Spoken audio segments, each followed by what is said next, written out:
This is the rule of law and principally our constitution and the direction which it is heading. I believe that our British constitution is under threat more than ever by ideological forces which wish to subvert our heritage and what has always been the case in our nation, built up over centuries. And we'll start with just briefly discussing our history. So we have people like Locke, back sort of in the Enlightenment era, who saw the rule of law as sort of procedural. Then we have Dicey, a seminal text written on our constitution, who discussed more about the two main pillars of our British constitution, which are the rule of law and parliamentary sovereignty.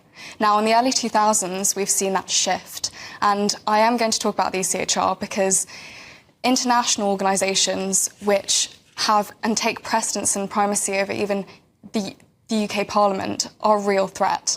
So what I argue essentially is that we need to have a real deep think about our constitution and our values, because if we're not careful, they will be subverted, and I think our Labour government aren't defending it enough.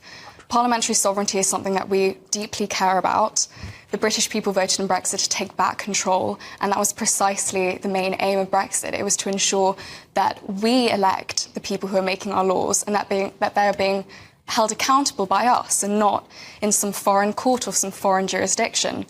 So ultimately, to protect our constitution, I believe that we should have a rethink about our membership of the European Court of Human Rights based in Strasbourg. This court has a doctrine which is called the living instrument, and essentially that means that it is subject to change whatever they feel as time progresses. That should not be the case, because this will result in injustices. And we've seen that now. There's been discussion about the issues surrounding our ability to police our own borders and further cases. Perhaps we need a UK Bill of Rights, which we can create here and not have to rely on a foreign court to interpret articles for us.